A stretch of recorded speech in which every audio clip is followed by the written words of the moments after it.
खाली थोड़ा वरती दादा, वरती हाँ हात थोडा बाहेर दादा, समोर दादा स्माइल, दादा थोडी इकडे, हाँ हाँ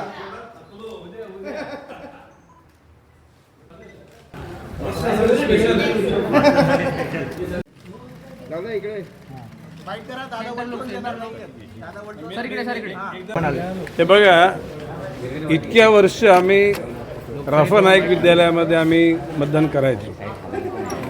त्याच्यानंतर महानगरपालिका शाळा CBSEमध्ये आमचं मतदान केंद्र आलं. यावर्षी सेंट मेरीमध्ये आम्हाला दाखवलं.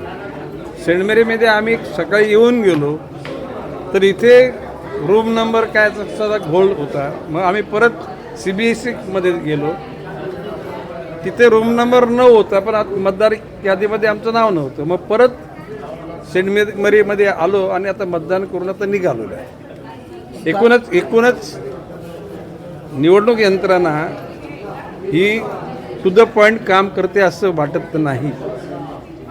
कन्फ्युजन आहे किंवा कुठल्यातरी दबावाखाली काम करते आणि तणावामध्ये ते काम करतात असं मला वाटायला लागलेलं आहे. आता मतदानाचं आव्हान करणार जनतेला जास्त टक्का मतदार बंधू भगिनींनी मी एकच सांगेन, शेवटी हा तुमच्या आयुष्यातला महत्त्वाचा क्षण आहे. डॉक्टर बाबासाहेब आंबेडकरांनी दिलेल्या अधिकाराचा हा उपयोग करून घेतला पाहिजे.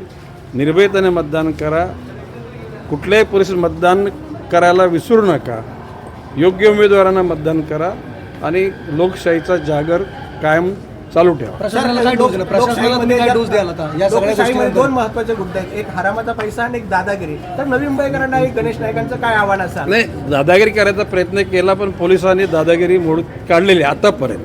आता दुपारनंतर काय होतं मला माहीत नाही.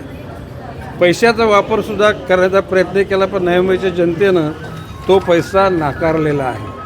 अशा ह्या हरामाच्या पैशाला नवी जनता भुलणार नाही. आपलं कर्तव्य चोख पार पाडेल. त्या बॅगा आलेल्या आहेत त्याची चौकशी. आता त्या बॅगा तुम्हाला कुठे माहिती असेल तर मला सांगा, आम्ही पण दादा प्रशासनाला काय डोस द्याल या अशा नाही, डोस कशाला? प्रशासन हे नवी मुंबईच्या निवडणुकीच्या यंत्रणा ही ढिसाळ आहे असं माझं मत आहे.